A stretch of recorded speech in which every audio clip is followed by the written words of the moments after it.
Welcome back to the Tasting Room live stream. You are not Austin McElroy, sir. I am not. Matt Sanders in the house. How are you, buddy? I'm doing really well, man. Yeah. I'm doing really Pull that well. mic a little bit closer to you. There you go. Almost want to feel like you're gonna Kiss bite it? it. Like, yeah. Well, man, welcome to my living room. Yeah, this is a really cute little pad. Thanks, man. And the dogs to boot. Yeah, I know. They're just over there living their best life. Do they Cuddling. make guest appearances at all? Yeah, Prudence will get up and she'll just come over here. Sometimes with squeaky toys. Yeah. Probably more often than not with squeaky toys. Yeah. So it gets a little annoying for the listeners, I'm sure. Right. But it's what are you gonna do? You can't get mad at that face. No. You know. I'm not gonna share. Oh man, is this juicy? Austin is not here for a reason, and if you've Okay. watched this in the last couple of weeks, you should be able to surmise what that reason is. But I'm not going to say it because I don't know if I have permission to say it. So Fair. Yeah. He's still alive though. Still alive and well. Okay. Yeah. That's all. And everybody's healthy. Good. So that's Everybody's healthy. Yeah, that's the most important part. Okay, so before we jump into just a bunch of different things centered around the juice that's in the bottle that you brought here, what did you bring here? What is that? What are we sipping? This is just a little pice. It's mission grape or pice, whatever you want to call it. The Spanish brought it over to South America, and so it's taken on many different names, but this is like primarily coming out of Chile. Okay.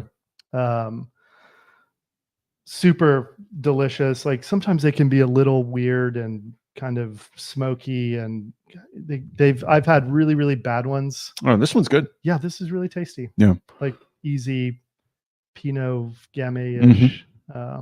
Yeah, I just got through reading a great book, Godforsaken Grapes, and he kind of went into kind of what's happening all around the world is, everybody essentially pulls up these old, really cool vineyards of like great varietals that have been planted there forever, or, thousands of years, to like, planting it to Chardonnay and Pinot Noir and Cabernet. And he kind of likens it in the book to this idea of like, no matter how much like I love Thai food, I don't want to eat Thai food every single meal. And so that's kind of because the market dictates that we should be drinking Chardonnay and Pinot and Cab and Sure. Sauvignon Blanc. That's what we should be planting and pouring. And that sounds like a world I want nothing to do with. Yeah.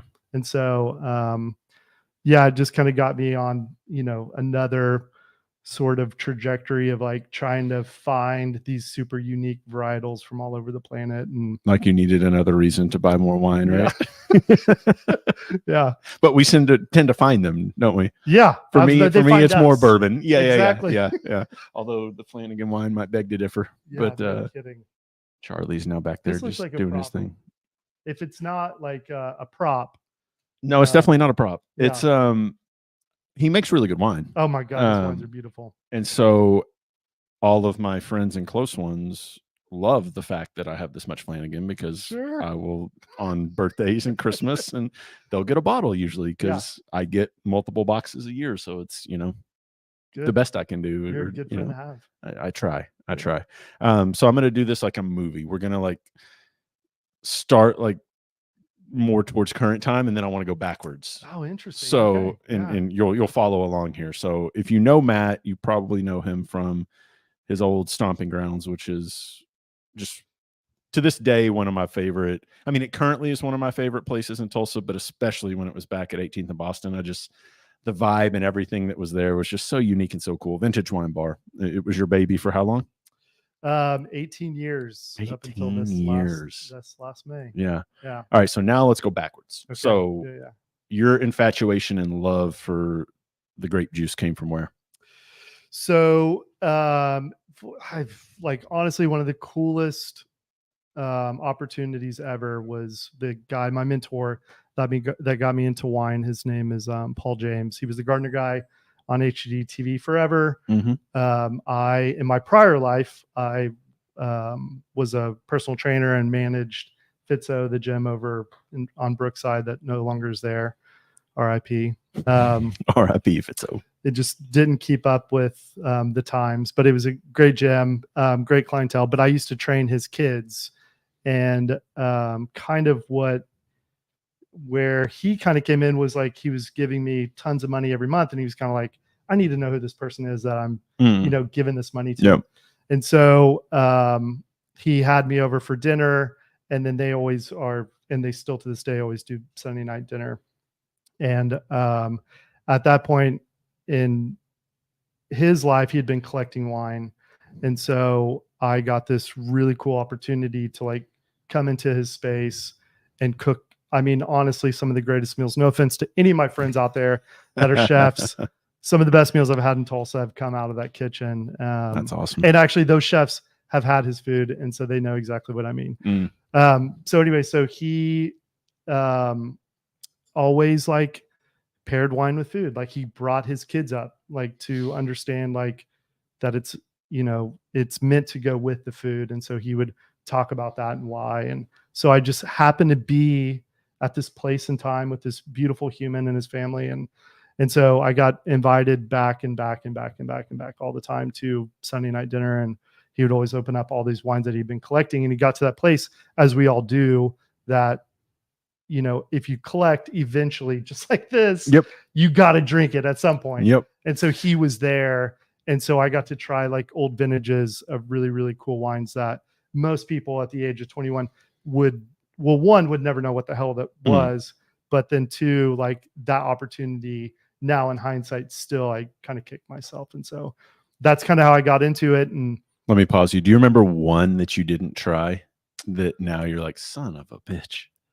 No, because he opened it, which is really, really cool. And it's like, kind of like you adopt things that you learn along the way. And like one of the things that I adopted from him, and it's like what kind of put me in the trajectory that I came down, was, at the end of the day, wine is just a beverage. It's just like a soda, a glass of milk, a glass of water. It's like, it's meant to be drank. And so we do this weird thing where it's like, oh, we have to wait for this incredible moment to happen, that does or doesn't. And any time, it's fine. And so if I ever showed interest in something, he would just, that's really cool. I love that. So, I love people like that treat it that way. Yeah.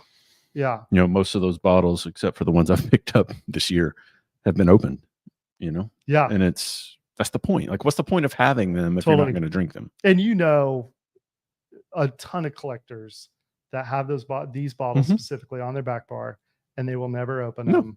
And they're either trying to make money off it or they're whatever. Yeah. That's not the point. That's not the point. You shouldn't be doing this. And to what you're saying too, like, yes, you can wait for that magical moment where this year's, or, this certain vintage will be great in 2038 or whatever, but there's something to be said for, you can create a much more magical moment by opening it 13 years before that with company and with, creating an experience out of drinking it. And so exactly, why wait? Yep. And there's been many, many times that, like, at one point I had like a pretty serious, like 500 bottle collection. My moment for me, and it stuck with me forever, was like, like whenever I got into wine, Paul would like watch me like geek out and get really excited and collect. Oh man, like this is what I'm buying now. This is what I'm really into. And it's like, he could see himself 20 years prior. And so, oh, this is cute, Matt. This is cute. But one day you'll see what I mean. Right. That's just a beverage. Yeah. And so I did this whole like Easter, like big, like to do with all my wine drinking buddies around a magnum of stupid, expensive wine. And it was corked. And so it was the moment that I realized, like, oh my God, like it's like you waited 15 years to open up this really cool wine and it was for naught. And so it just like clicked on me and I was like, let's drink it all. And so it was like all my buddies going there, just like grabbing bottles and opening up really, really cool stuff.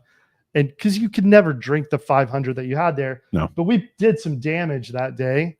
And so, but that's like that's that moment. I also had a champagne moment, which, there's sort of these unicorn bottles that you never get allocated. You just read about, or they're crazy expensive or whatever. And I was actually at Paul's daughter's wedding in Hudson Valley, upstate New York. And I went into this little bitty, I mean, like the size of this room kind of bottle shop that was super charming. And they had a bottle of Solos champagne, which is like so hard to find. Yeah. Crazy unicorn bottle. I'd always read about it, really excited. And I was like, how much? And he told me, and and After I was you like, picked up your jaw from the floor. I was like, yeah. But I've never come across this. This is the dumbest thing I'm going to do, but it's probably the best thing I'll ever People do. don't understand unless they collect, whether it's wine, whether it's bourbon, whether it's, I mean, not so much beer, but art, whatever that is, right? Like, I mean, there's just this moment where all rational thinking just leaves. Yep. It's, you found the bottle that you've been looking for in one way, shape, or form for who knows how long, and you're not going to leave that shop without it. Yeah, you can try to talk him down, you can try to whatever, but you're going to get that bottle. Totally. And they know that. Yeah. And I mean, that was, I think, 6 years ago, and I've never seen it since. Right. And so, so that was amazing. So I get this bottle of champagne, go back to the hotel room. My girlfriend and I are getting ready for the wedding that night. And I'm in the shower and I hear pop. And to me, I was going to take it home and like wait for that amazing moment. And again, like this is post the first time. Did you kind of lose your shit for a second though? A split second. Yeah. And then like happiness. Cause like at that, like it was probably room temperature. Yeah. I put it in the fridge, but it had been there for maybe 5 minutes, and like sweetest human in the world, didn't know any better. And it doesn't matter at the end of the day. Sure. It's open. Let's do this. Did you enjoy it? Oh my God, it was incredible. It's all that matters. The best part was, so we have a glass because we're like hurrying to get out the door to go to the wedding. Have a glass, bonkers wedding, such a blast, like incredible night. Get back to the room. We have to take a train back into New York the next morning. And, 3/4 of the bottle's just still sitting there in the fridge with the cork off of it. And I was like, 7:00 in the morning, I was like, we got to drink this. Of course. You can't just leave it. And to those out there, everybody that knows me well, I'm not a morning drinker. I don't do the hair dog thing. Yeah. In that moment, you do what needs to be done. And that was what needed to be done. And so we sat there and like crushed a bottle of like incredible champagne, which was fantastic, by the way. And got on the train a little buzzed, and it's probably better than the night before. It had time to breathe, had time to, and there's still effervescence to it. And, I think champagne kind of gets a bad rap that, it's supposed to be this like yeasty, stinky sort of like wine that a lot of the big negociants make. But in reality, it's a wine made from either Chardonnay, Pinot Meunier, or a blend of the three or two or whatever. And it should taste like those. And it tasted like a little bit of Chardonnay and a little bit of all the things were like, oh my gosh, like this is unbelievable, but with a little bit of bubbles to it. And I love that. But it's like that. It goes to show like every moment you open up great wine is the right moment to open up great wine. Yeah. I kind of took you on a rabbit hole there. Sorry. You've got to hold in my. No. I love it. I love it because I do the same thing. I squirrel off and then I have to come back to the main point. So now we're at the point in your wine progression where you've started collecting, right? So how did vintage come into play, or what happened between that and vintage? Yeah. So, it was like the spark. Like once I, was hanging out with Paul a lot and his family, like I got really into wine and food, because they definitely obviously go together. But like I had the moment where I realized like, man, I want to like do this. Like I want to be in food and wine because it's like something we all do it. And I think to me, it was like my eureka moment. Cause at the time I was 21 to 23 or whatever, that I decided that I wanted to be in the industry. And so I started like moonlighting at different, places in town. Like my first gig was Celebrity Club, RIP again. Love it. I do miss that salad. Oh man. I was 21. I just turned 21 and started working at the bar there.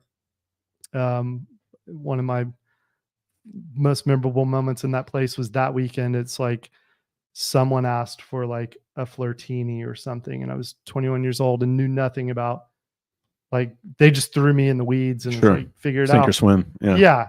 And so it's like, this is pre like getting on and Googling things, this is like 2000 or whatever. And so I like died inside. This person asked for a cocktail I didn't know. And I'm like, oh my God. So I went home and like learned the top 100 cocktails in the world until my next shift. And then automatically I'm like one of the better, Sure. bartenders in the city just because of that moment. Yeah. Man. So I started going to, I worked at Lola's for a little bit. Aaron Post and I worked there together side by side, which was an incredible, special moment for me. I love that guy. God, he's such a beautiful Saw him today human. at Double Shot.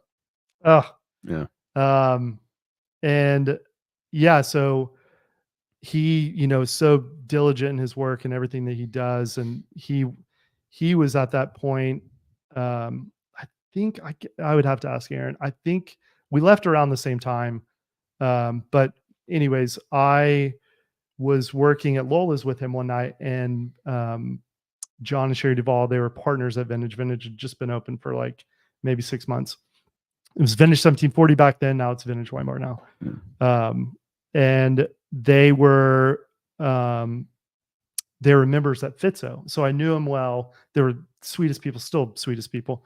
And they saw me and they were like, I didn't know that you did this. Like we've just opened the wine bar. We kind of got in a little bit over our head. Would you be interested in on coming on board? And so at the time, Milton was the GM. Milton from Park Hills. If anybody from Tulsa knows him, he's I staple. didn't put two and two together, but yeah. God, man, and talk about somebody with unreal knowledge. Oh yeah, taught me so much. Great friend.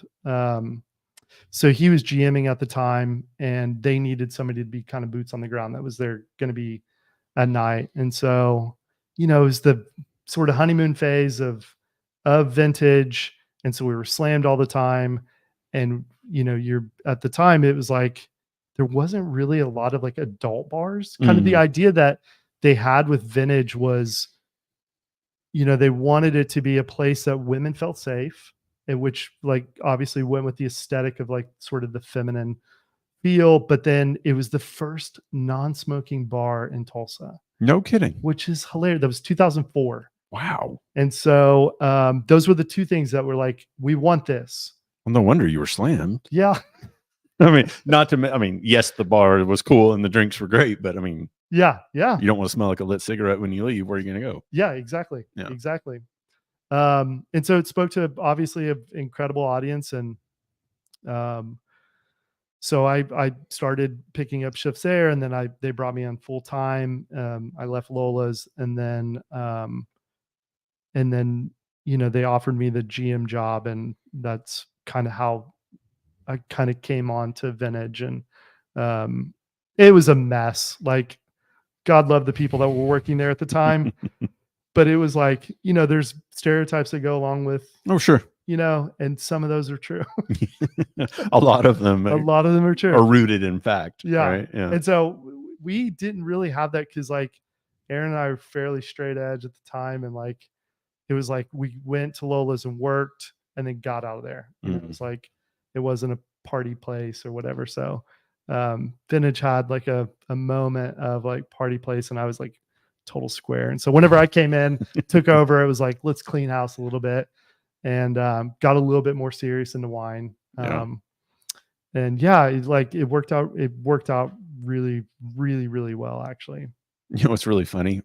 Some of the moments I remember best from old location were complete shit show moments. So like it had like this evolution of like, the ability to get there. Yeah. Like whether it was, I think it was right when Shambongs got big. Oh God. Yeah. I'm Yeah. sure you remember the days I'm talking about where it was just like people on tables and you're just like, what is going on here? Okay. Well, we were, so Ashley Sutton brought me one for Christmas, and this was like in 2015. I think it was 2015 or something like that. Anyways, like Shambong had just kind of dropped. And so we were the first people to get it. And so she brought it in. So I have you to blame for all these bars doing Shambongs. Oh my God. Yeah. Yeah. It became the bane of our existence. They're terrible to clean. Yeah. But it was like, it was fun. It was like a really good idea. Sure. And also from a business owner standpoint, what you can charge for those. I mean, come on. Yeah. The money you make on those. Yeah. It was our number one selling thing. You know, it looks like a full like pour of bubbles that you would typically get. We charge the same price, but it was probably, 40%. Yeah, I was gonna say maybe half. Yeah. Yeah. And so it's easy cash grab. And all businesses should have that, but absolutely. But yeah, so she came and brought it to me for Christmas. Took the Shambong, and it's so bubbly, and I had no idea what I was doing. And so I burped and she was filming me and I just said Shambong. And so she posted it and then they reached out and put it on their website. Oh, no kidding. Yeah. Oh, that's fantastic. Was it known as a Shambong at that point, or did you coin it? No, they knew it was, so the company, my understanding about Shambong is that somebody wanted to make a glass pipe, this big, like deep, bold glass pipe, took a hit of it, and it like burned really fast. And it was such a waste. And it was like, well, that was stupid. And so I guess like sometime later, and this is all hearsay, but this is like fundamentally what my understanding of Shambong, how it started. A friend saw it and was like, oh, it kind of looks like a champagne flute.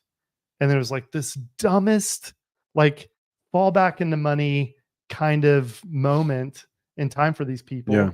And they launched. I actually love that. Yeah. I know. Yeah. But what I was getting at is you didn't out of the blue say Shambong and then they called it that. It was already. No. Okay, it was already a thing. Okay. Yeah. So I was going to say this is an honor to meet you, sir. Oh my God. You named and coined the phrase Shambong.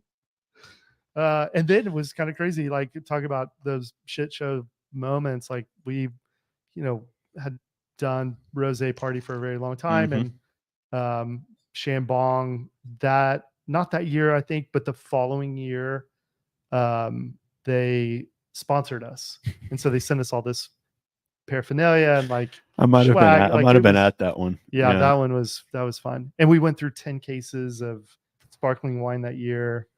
I don't even know if anybody drank anything outside of sparkling. Probably not. Rosé that year. Yeah. That was what, 2016? I think that was 2016. Yeah, I was at that. Yeah, because I moved here 2011. So that's about it's about where my memory of vintage begins, is 2014, 2015. Yeah, something like that. Okay, so let me backtrack for a second. So where in, or maybe we haven't gotten there yet, the urge for you to go back into the books and study and become a somm and all that, where did that come into the equation? Did you feel like you needed that to run a wine bar? No, it like was hand in hand. First of all, it's like anything like this, you get interested. Yeah. You kind of go down the rabbit hole. Right. And so, it went hand in hand. And actually at the time, it was, all of my peers, like we were hosting it, at least level one, we were hosting at Fleming's. And so, all of my peers at the time went and did that level one there. And so, so that was like, I think that was like 2007 or so. So was that Lola's time before you went over to Vintage? I was at Vintage. Or you had just gotten there? Yeah, I was at Vintage in 2005. Okay. Oh, that's right. You said that. And so, yeah. I mean, obviously it makes sense. It's sort of like, unfortunately for the world we live in, especially in this service industry, like I want so badly, if you're going to do anything, be professional, like be the best. If you're going to be a garbage man, be the best garbage man in the world. Right. And so there's a way to figure out how to be great at it. And it's like reading and studying and tasting and being around people that open up great bottles and stuff like that. And so it just kind of lent itself to it. And so, it's just part of the, moving up into that world. I kind of got disinterested in, like in the sort of the quartermaster sommelier, just because it was so service oriented. And I Mm, think my sort of philosophy of service was like kind of the way that I saw the, the trajectory of the industry was like, hands behind your back, white tablecloth, this sort of mhm. like level of service is like Napkin draped over your totally, arm. man. Yeah, Like yeah, that bores me. yeah. Like it Just truly, open up the bottle, yeah.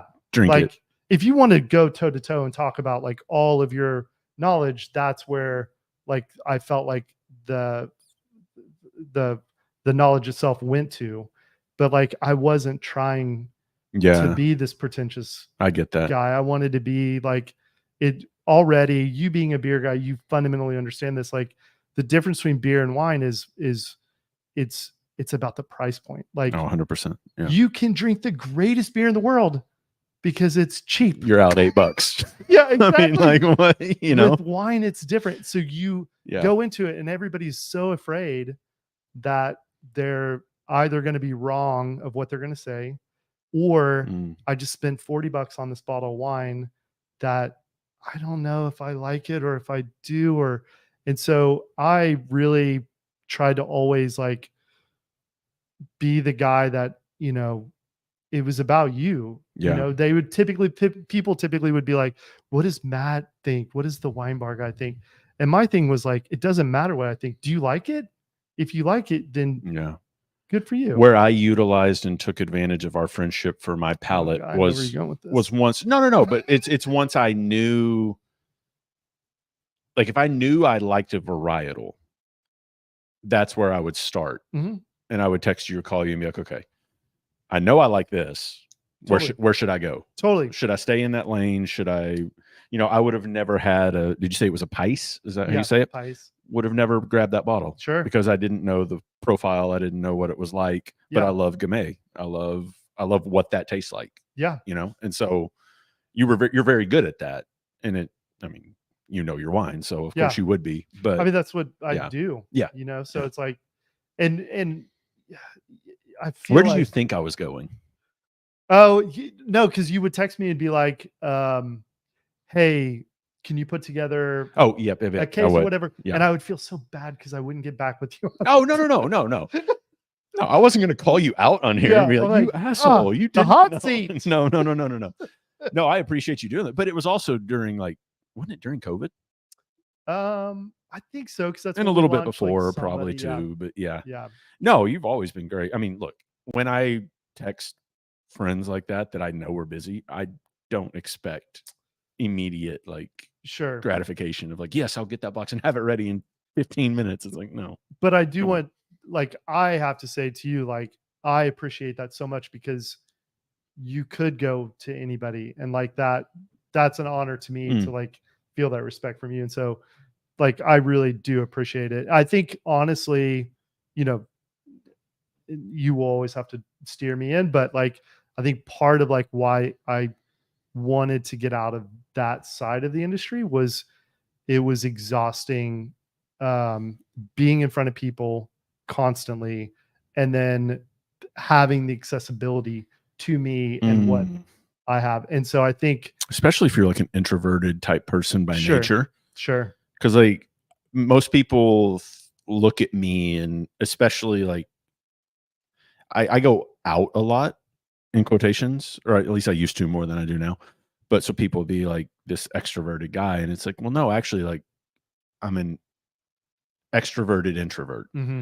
Like I need my time, which is in here with the dogs, to rely. Like I don't recharge in public places, but if I don't get the rubbing of elbows and the hugs and the seeing people that I love and friends, I need that too. So it's a little bit of both, but I can't imagine, because I had it in a way in the TV world. Like I could never be off when I was out.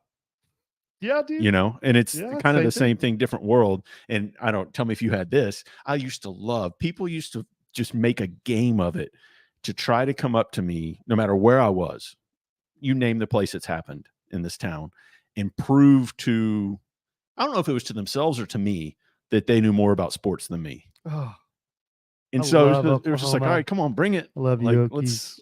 let's have this conversation. Let's go. And then I would say something, I'd be like, no, you're wrong. I'm like, look it up. And they'd be like, Yeah. well, shit, you're right. Yeah, I don't know yeah. if wine people would do that to you at all, or if it was more deferential of like, okay, you own this place. Like, Yeah, I think that yes and no. I think that typically it was older people that, they'd been collecting forever and they do want to flex and they do want to show like what they have been collecting and where they've been and all this. I love it. Like, yeah, that's awesome. Like, I haven't been there. I don't know. Yeah. And so that's really the only time. Yeah, I think that's probably the only time I really felt like that. I think more going back to what I was saying is like I felt like people were intimidated by wine. And so they were apt to like sit back and like listen and just kind of like take it in. And then moments later you'd hear them regurgitate it to the next person, which is great. I mean, and I appreciate that. And I love the idea of being a professional. I love the idea of like, if you're an accountant, like I want to call an accountant to like help me with whatever needs to be done. Absolutely. And the same thing from the wine perspective. It's like, we don't need to be know-it-alls. We need to know what we like. And something about that I really, really like about you is that your willingness to, to try. And so of course, people like me, I have the ability to like, you're painting a picture. All you're doing whenever you're talking to me about like, I had this wine and this wine and this wine,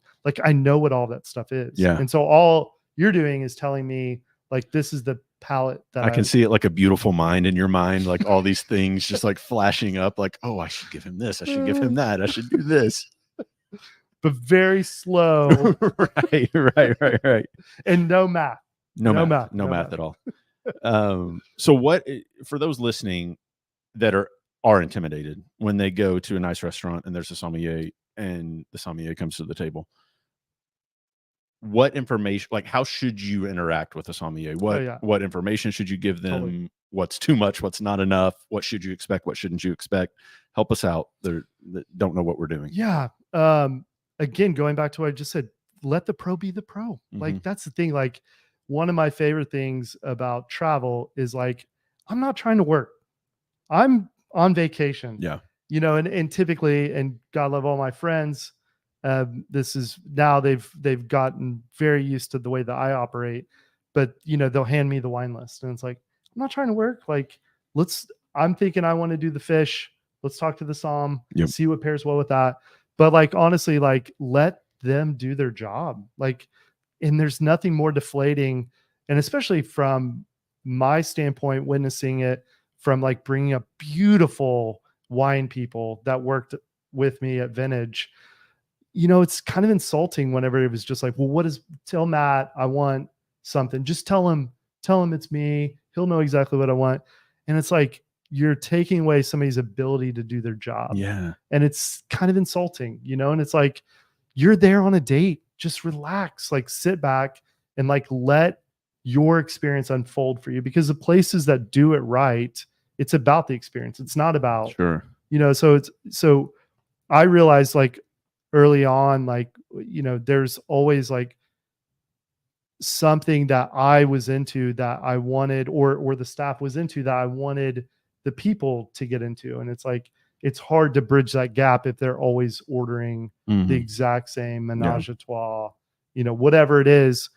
The fact that you drink that, we're playing the same game. That's all I care about. Yeah. I just want to meet you somewhere, and so tell somebody I really like menage a trois. And typically people will like apologize about that. And it's like, I hate that for them. Oh. Like, you like what you like. Exactly. You like what you like. Who cares? Yeah.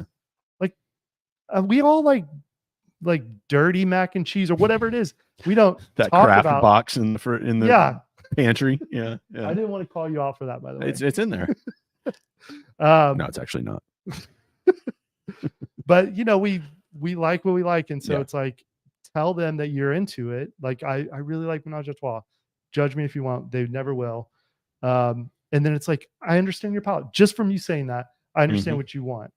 Now, do you ever try to challenge that? Or is that not the place for that? Like if it's not me, if it's not someone that you know and they tell you something like that as a som, do you ever think, do you just stay in that lane, or do you ever try to maybe challenge the palate a little bit in your pairing or whatever? No, I try to stay in the lane. I obviously would never like the thing about what I did at Vintage for so long was like we specialized in boutique wines. Mhm. We specialized in like family owned. I believed fundamentally that I'm a small business owner. I wanted to support other small businesses, you know, and these big conglomerates that are taking over, you know, the world are like, to me, like it's a yawn, you know, you Yeah. can get that a dime a dozen. For the most part, the way that we drove the wine list was something that you couldn't see, you know, in anywhere else. You weren't Yeah. going to see it at most places. Um, and so for me, it was just like, you know, that's where it's the ability to just like pour something off and say, I know you like Menage a Trois. So to me, I'm like, so it's something a little bit bigger. There's like a little bit of residual sugar there, fruity. Like it's probably inarguably it's grape juice that's got a little alcohol in it, you know, Yeah. or a lot of alcohol in it. So I know that lane. So I'll like see you there. And so kind of what I did over the years was eventually you earn the respect. And you always drove them into that similar direction. And then, you know, I would be excited about something new. And then John would walk in and I'd be like, I know he likes Gamay and Pinot. Check this out. And it's this or Mhm. something that's it's in the same lane. It's paying respect to you and your palate. And then, you know, eventually it's like, Matt, what are you into? What do you, Yeah. and that's where That's the the key fun that opens the happens. box. It's like, all right, Exactly. yeah, Because then it's like the world is because like right. again, that's what I mean about like we're playing ball. The fact that you drink wine, we're playing the same game. Eventually, what happens with drinking those wines, or not eventually, a lot of times people continue drinking, like your palate will get exhausted because they're bigger, they're sweeter, you know, and eventually that just like gets tiring. And so you're like, Mm. my friend really likes Pinot Noir. I'll try that out. And so that's where, Yeah. you know, you kind of go down the path, you know? Yeah. You know, it's funny. And I actually love this. And I think of it as like a tip of the cap to my palate to an extent. When I go out to eat with friends, 9 times out of 10, I get handed the food menu. And it's like, Totally. just order. Yeah. Just You're the order. food guy. Just order for the table. Yeah. Just order whatever you want. And I love it because it's not my job. Sure. Right. If I was a chef or if I was, you know, I'd be like, oh God, again. But to your point of what you were saying about the key that unlocks the box a little bit, you have to do it at the right time. You have to pick your moments. But if it's not overly busy and it's a place where you don't know the chef personally, but you know the chef, the best meals I've ever had, my order has been, yeah, we want to try this and this, and then a couple things that, Chef recommends. yeah, whatever the chef Totally. is feeling. Yep. And half the time it's not on the menu. Sure. You know, Yeah. and it comes out and it's just like, what the fuck? Like, this is unbelievable. Well, because that's Yeah. ultimately why we do it. It's you Yeah. want to have the guest that's interested in like, well, what's he back there excited about? You know, these things typically are the things that pay the bills. Yeah. And if they have the ability, and a lot of places don't, but a lot of places do.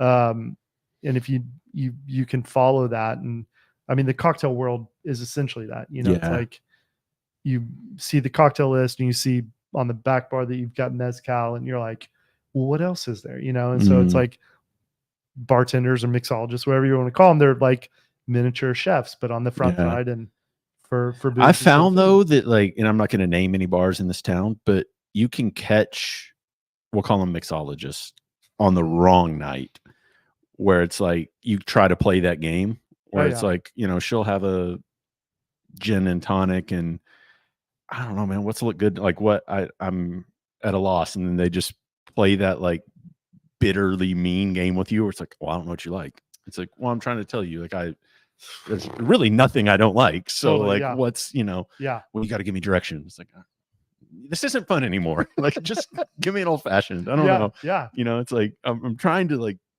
let somebody be adventurous here. And you're just bringing me down, you know? So where it is with me, especially with cocktails at the time, I'm a wine guy. And so when we moved downtown, like the city chose for us to be a cocktail bar. I didn't want that. I would have rather it been like all wine all the time, because that's what I'm passionate We are going to talk about. about that move here in a second too. Okay. Yeah. And so, and for me, like creative process is very long. I'm a perfectionist. I'm a Virgo, so I don't know if that's like is that one of your things? Okay. Okay. They say it. Depends on where the stars and the moon are. Yeah, and all exactly. of it. Yeah. And so, but I like, so for me to like, make a dish or make a cocktail, whatever, it has to be me doing it multiple times before I could put it out in front. So somebody coming in and being like, I like, cranberry and pineapple and vodka. Make me a drink with that. It's like, that to me I can't just on the fly do something like that. Sure. Because I don't want to put something in front of you that's bad. Like, do you think that's the fear? No. Or do you think it's that they're busy and they're just like, no, tell me what you want? Well, I think that there's maybe. Well, it depends on the yeah. situational. For me, it was always like, I don't want to put an inferior product. I don't know if you remember, but there was a moment at the old space at 1740. We did omakase night. Oh yeah. It was Thursday nights, and it was like, that was great. It was whatever we were working on, kind of deal, and the concept was great. The execution was not where I would have liked it, because it was like your team, some of them would not practice at all. And so cocktails to me are very Mr. Potato Head. It's like, take out the vodka, add mezcal, change the acid, change the sugar, and it's the same thing. As long as the ratios are all the same, it can fall inside of like a balanced cocktail, and it's probably fine. But to sign your name to it, I think that's where it was like, I think that this is kind of a failed, experiment. Yeah, I get that. And so, but cocktails were thriving at the time, and that's why we did it. And so, but to your question, it's like, I think that, there's two camps. It's like people that suck at their job and don't want to do their job, and that's what they're doing. Is not wanting to do their job. And then there's the people that like, give me something. Like, what are you typically into? I'm into bourbon. Okay. Like, you like old fashions, Manhattans. Like, yeah, great. Okay. From that, the way that I operate is like, I'll give you classic options that maybe you've never heard of. Like a Boulevardier or sure. Something that you're like, oh, I've never heard of a Boulevardier or a Vieux. And it's like, it's ish. It's close enough. It's close enough. Yeah. But then you see the subtle differences, and so yeah, and they're like, oh my God, this is so great. And that's what they want. I think the best thing that happened to the cocktail scene in Tulsa and maybe Oklahoma was the Valkyrie list of adjectives. Oh my God, it was so awesome. I mean, it was the coolest. You picked 3 for those that don't know. It used to be printed on the menu. I don't know if it is anymore. Well, they don't print menus anymore, but I don't know if it's even. I don't think it is. Yeah, but you can still play the game. Yeah. Where, I mean, it was, you're thinking like boozy, classic, fruity. I mean, there was just all these different descriptors. There's probably refreshing. Well, there's probably like 24 of them or so, and you got to pick 3. Yeah, and you didn't know what you were getting. Totally, you knew it had those 3 characteristics. And again, brilliant on Aaron Post, like 100%. That idea of like, and they're still trained that way, because like that's something which is so great about Aaron. It's like, or Valkyrie. It's like, if you had an experience at his place, he wants you to,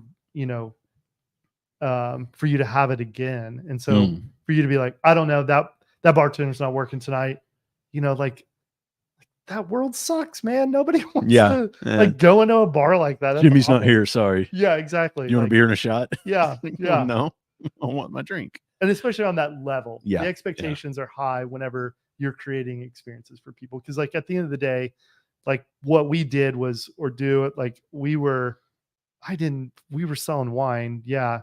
But we were selling experiences. Like I want you to come back. And for the most part, I would tell you like, you're going to like this wine.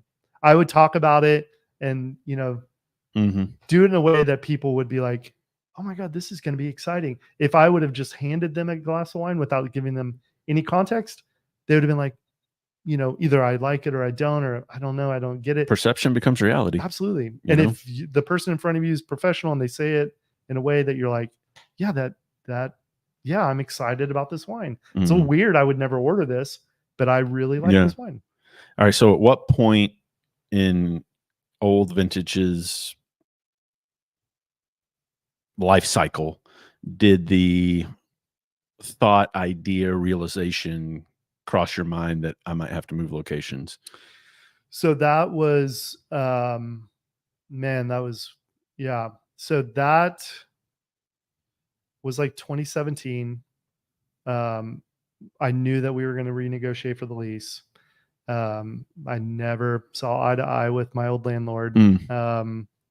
I believe fundamentally in like, yeah, you're renting, but I'm bringing equity to your building. Sure. We work together. Like, it doesn't mean it's, all roads are my way or the highway. And so, and we just never saw eye to eye. And then honestly, like, another thing, I don't know if it's bigger or smaller or whatever, but it was in conjunction with that, was like, I knew that someone was going to open up a wine bar downtown. Like, right. So it was going to happen. And Noah Bush, one of my best friends, he had talked about like, I want to do a wine bar, And so it's like, and he's downtown. He's like got his Hodges and Saturn, and like, I can feel like it's going to happen one day. And so it was just this moment where I was like, why wouldn't it be me? And so that sort of created the thought process. And, it, one thing led to another. Sure. I met the right people, and yeah, it's one of those things. It's bittersweet. I love old vintage. I love new vintage. What I thought whenever we moved downtown was it was going to be like, we had incredible regulars, like 2 to like 6 day a week regulars. And then we're going to take all those people and we're going to pile more people on downtown. I was going to build this beautiful space that, got written up in Architectural Digest, like this incredible space. And everybody would want to go. And people are creatures of habit. At the end of the day, what I learned is like, we're creatures of habit. And our clientele was a little bit older. They didn't want to go downtown. Yeah. So no one followed us. Like, of all those, 75, 100 groups that came in all the time, 3 groups came in. No kidding. Yeah. So it was heartbreaking. It was a really tough time actually for me, because I was so now you're invested. Questioning Totally. Yeah. I made a horrible decision. Right. And then I had my sort of epiphany moment where I was like, I'm so caught up in like why the people aren't following me. I'm now like overlooking the fact that this cute little couple comes in 3 times You're a making week, new regulars, and I'm not spending any time investing. Right. And that was my moment to like go, okay, all good. We just have a new business, moving on down the road. In hindsight, if you could have renegotiated the lease and come to some sort of agreement, would you have still tried to open one downtown, or was that too close? Okay. No, it was the goal was for it to be kind of like sort of a high dive. It was going to be more of like natural wine and good cocktails, not heavy in the wine part of it, but a really fun, sophisticated list that, the people in Maple Ridge could walk down and not get something totally weird. And then open up this serious wine bar. I just couldn't come to terms with what they were asking for. Yeah. So the goal was to keep both. Sure. And now too, what breaks my heart the most is that, I mean, look, I love Farm Bar. It's a great restaurant. Totally. It's fantastic. Yeah. But imagine, I'm sure you've thought about this, but with what's happening in that neighborhood now, if Vintage was still there, I mean, it would have like just put a bow on top of like, I mean, it's becoming such a cool little neighborhood. That's so great. And there's no wine bar. Yeah. I'm so thankful for Quigley's and which is great. And, the grocer. It's like, that's and the Merc is still the Merc. Oh yeah. It's Dale's is still Dale's. Yeah. And I mean, it's just, it took, the thing for me, 18th of Boston was so beautiful because it was like you're stone's throw away from some of the wealthiest people in this part of the country. And it's this great little corridor. You either, you end at 18th and you turn left and you go into Maple Ridge, this very affluent neighborhood with great people, where you turn right and you get on Riverside and you drive out to South Tulsa after you get off work. And so happy hour was always great for us. And so the fact that there was lack of vision for the overall like neighborhood, Right. that how can you not communicate with these people that live right here, man? It was an untapped resource that was just and that was always my sitting argument. there. Yeah. It was like, why are we not trying to get those people to walk their kids down on Saturday and have breakfast? And so anyways, if I could have, I absolutely would have. Yeah. Yeah. So what's next? You got out of Vintage, man. what, a year ago? No. Yeah. So in 2022, I went and made wine out at Raptor Ridge for a few months, which was maybe one of the coolest experiences I've ever had. Where is that for people that don't know? So yeah, Raptor Ridge is Scott and Annie Scholl, really great friends of mine. I've known them since the inception of Vintage. They're in Willamette Valley, and they, obviously do Pinot Noir. That's what Willamette Valley's known for, but they do all the really cool varietals. And they do other really cool varietals. And so I needed sort of a break, a decompression. And so I reached out to Annie and Scott and said, do you guys have space to bring me on this year? And so I went out and worked harvest last year. Me and one of my now great buddy of mine that's from South Africa. It was just he and I, we were the interns. Typically interns are like 21 to maybe like 24. Sure. He was 40 and I was 42. People don't understand the work that goes into harvest too. Dude, it's work. It was, our shortest day was, I think, maybe 10 hours, maybe, but it was typically like 12 to 16s. I had a day off in 2 months. And so like my knees were wrecked, and, and it's funny because my generation, my age, like I never said anything, kept my head down, worked my ass off, but it was such an incredible experience. It's what you needed at the time. I did. Yeah. I needed and I think for me, it was like to see if I was still passionate about wine. And I'm fundamentally, I absolutely love wine. It just like, I needed a space. I needed time to like evaluate like where you are in the world, recenter, figure it out. And really it was a way to escape, and it kind of sent me on a new path. And so, essentially got out of Vintage in May of last year. Been doing like a lot of consulting for, wine buyers, like friends that collect wine.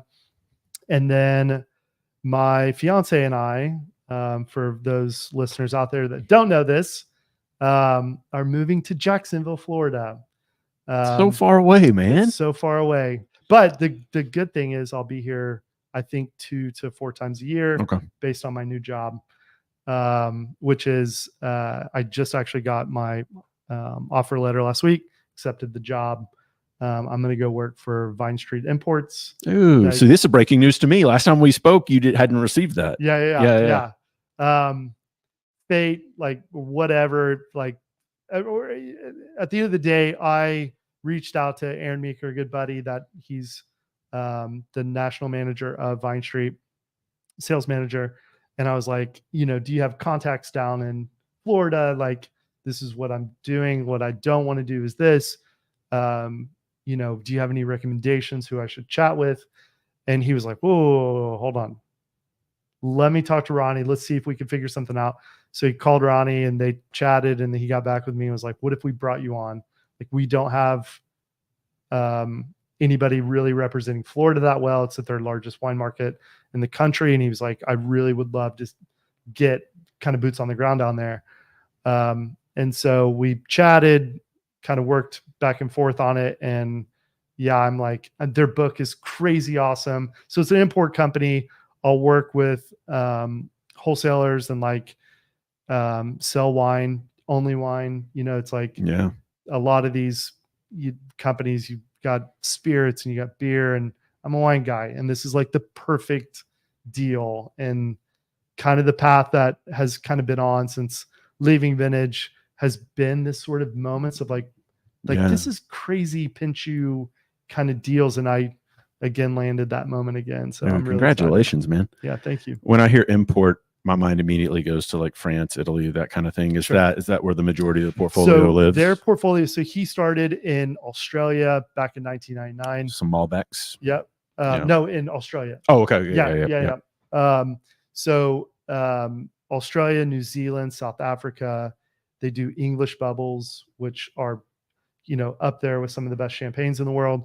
So England, Slovenia, South America, so Argentina, Italy. So it's 7 countries. They're very focused on what they do, and it's about having like,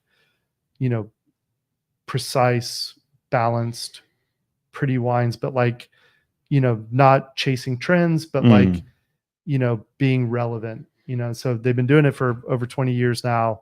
And Ronnie that owns the company his last name is Sanders as well. So we always had this like bonding thing. Yeah. A few years ago, whenever Miles Sanders was playing for Philly, he brought me a Miles Sanders jersey. I love that. Which is amazing. So we've always been really good buddies. And the way that the world works, which I love so much, is like sometimes the world works for you if you keep up a great attitude. And I've somehow throughout the years always been positive. And what I've learned too in this conversation, and it's obviously not the first time we've talked, but hearing you like go through that story, not many people are able to realize the epiphany moment when it's happening and act on it almost in that moment as well. Sure. But whether it was the moment of like, oh, I don't just need to store this wine, I can drink it, or the moment of, like, I need to be in the industry, or the moment of I need to get away, I need to go. Like, you've been really good at that, and I think that says a lot about just your flexibility in life. I appreciate that. Yeah, and that's how you land on your feet. Like, you have to be flexible, right? Like, you can't, if you're stiff and rigid, and you're not going to land on your feet. Yeah. We're living in the past, or thinking about the future. I live fundamentally in the present, and I've always done it. And it like sometimes life happens for you, and like you obviously have to put in the work. But that's the thing: if you put in the work, then you're constantly seen, and it's like you're an asset to somebody on some level. And I know your viewers always wonder the same thing about themselves, and it's like, just put in the work, whatever it is that you're doing today. Like, just be the best at what it is, and life, it's the most beautiful thing. It happens, and it's like you can choose your path. And I've been very, very fortunate, and especially coming from where I came from, like, I'm crazy, crazy fortunate to be in the world that I am. You can love this country, you can be frustrated with it, but fact of the matter is, you can pave your own path. Totally. It's out there. Absolutely. Like, I just got low key excited because I realized now I can ask you for boxes of wine from countries I've never tried wine before. So I was like, dude, make me like a 6-pack. Send it this way. Make sales. Yeah, right. So, exactly. Absolutely. I'll be calling you. I'll be your first customer, buddy. All right, before I let you go, because it's been an hour. When you think of a non-PG moment at either vintage location, a story, what's the first thing that comes to mind? And I didn't prep you on this, so I'm oh my God. But I wanted it to be spur of the moment. Like, do you have one? Remove all sex. Fair. I'm sure there's been that, but non-PG that just makes you laugh when you think about it. Oh man, yeah, this is totally. I wish you kind of would have prepped me, but then it would have been gnarly like stories. It's okay. You can just how out there can we be right now? You can be as out there as you want. So at the old vintage, this was like a trying moment for me in my life. So at the old vintage, we had these like big, beautiful bathrooms, and the men's bathroom specifically was like a urinal, and then it was like that deep like stall that like could have fit 8 people in there or whatever, but it was just one toilet. And one of my employees came in, and like his face was just like so broken, and he was like, man, I don't get paid enough to deal with what happened in the bathroom. Oh, no. And I was like, oh God, what is it? And I walked in there, and the stall is like, it's this huge stall. And so there's the toilet, and then there's like, obviously it's for handicap accessibility. Sure. So that's part of why there's this big lane. and someone took a dump No. right on the floor. And it wasn't like I missed the toilet next to the toilet on purpose. It was obviously on purpose. And that was the moment where I was like, I don't get paid this much. No. And I know that if I pawn it off on the cleaning people tomorrow, they're quitting. So I have to deal with this. Oh, buddy. So that was, now that I'm saying it, was like, yeah, there's a lot of those like very bad non-PG moments that. Thank you, Tulsa. Yeah, right. Whoever you were, hopefully that's one of the regulars that didn't come over to the downtown location. Exactly. You can leave them at 18th and Boston. Lisa can deal with them at Farm Bar. Watch her listen to this and be like, "Holy shit, they did it!" I knew. That was my 1 second of fame. It got on air. Oh, well, man, thanks for coming over. Thanks for doing this. Good luck in Jacksonville. You can be a Jaguars fan now. Is that like embedded? I think that's part of the ploy with my brother-in-law. That is kind of the crux of why we're going down there. It's like he offered Megan, my fiance, like a really incredible opportunity. So that's where it all started. And so it was like, trying to find the bait to kind of keep me along to go, hey, do you want to move to Jacksonville? I'm like, I need season tickets, man. Like, this is how this is going to work. This is my asking price. Yeah. So I haven't put the pressure, but I definitely will be checking out games down there if they don't move to England. I've heard that's weird. Yeah. I'm like excited to because I grew up in Kansas City, so I'm like love the Chiefs, but like going to a pro football game is incredible. It's so much fun. Yeah, no matter what team it is, it's a fun experience to be a part of. So yeah, I'm excited. When's the move? So we moved the end of April. A really good group of friends of ours are kind of sort of a last hoorah going to Portugal in April. So we'll come back and then kind of pack up and then slowly meander down there towards the end of April, 1st of May. We'll have a little bit of time to drink some wine before you leave town. For sure, man. And then we'll catch up whenever you come back. Yeah. And I'll be here. They're part of my market. So Matt Sanders, love you, man. Love you. Appreciate you. Thanks, Thank you guys John. for watching, and we'll see you next week. Take care.